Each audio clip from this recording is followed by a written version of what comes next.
first off, we're going to look at an encoder here. This is the piece that turns, that sends a signal to the machine. And what we're going to try to do is oil the shaft that's down inside. And the gap between those two is what we want to oil. So what we're going to do is we're going to pick a piece of cardboard that actually is about the thickness of that gap. I'm going to make a shim first of all here so the oil gets to the right spot. Cut a piece.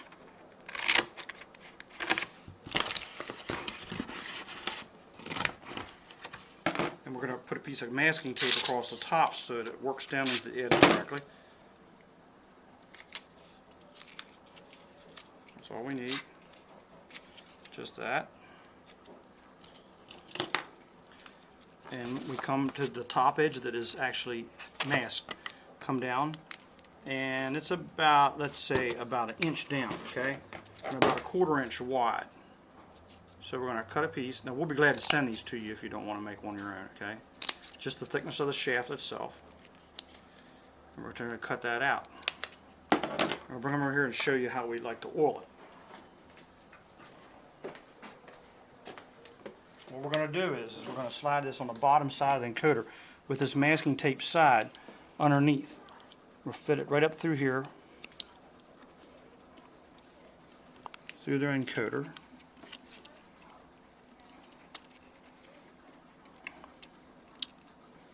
It's going to be fairly snug.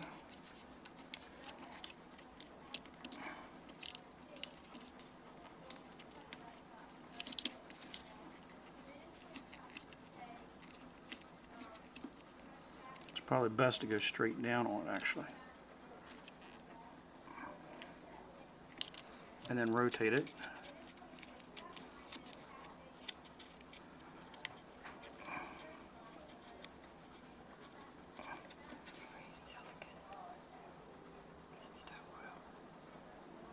We're going to oil down inside, and what's going to do is it's going to let the oil run back into the shaft itself. And you want to keep something underneath of it at the same time. You want no oil on your track. You could let these in here for like a period of time. When it's all said and done, you want no oil on the bottom, no oil on the top, and you want to use alcohol to clean off these rings, and alcohol to clean this off, like rubbing alcohol. When it's done, you see how when I actually spin it and I let go, it continues to spin. It can't just stop, it has to continue to turn. Can't see that on the flip cam.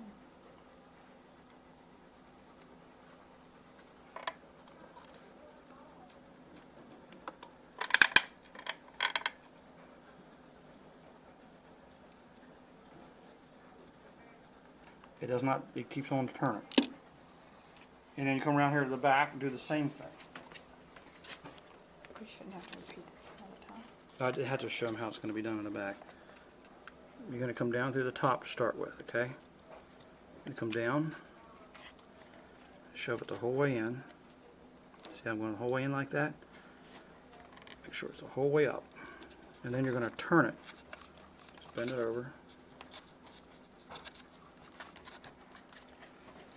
Turn it so it's up.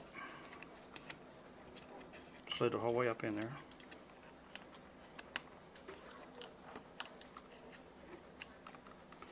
When you're done, it's just like a U channel for the oil to run in. You put the oil right in the top. Put a good squirt so it fills up to the top. It'd be good to let it sit there for a little while actually, so that it soaks back into the shaft. It's not just oil in the shaft, but it's actually running back into the bushing itself. You want to wipe the oil off of that. When you're all said and done, you want to yank this out of the bottom. But you want to make sure there's no oil on the bottom of it. Completely oil free. Then you want to wipe this off by putting Windex on your rag and holding this and turn it against it. Or alcohol, rubbing alcohol on this and this track down here. There'll be no oil on anything else. When you're done, you want to be able to spin it, and it spins free afterwards. It just keeps spinning just like a roll of toilet paper when you hit it. It doesn't stop. It keeps on going.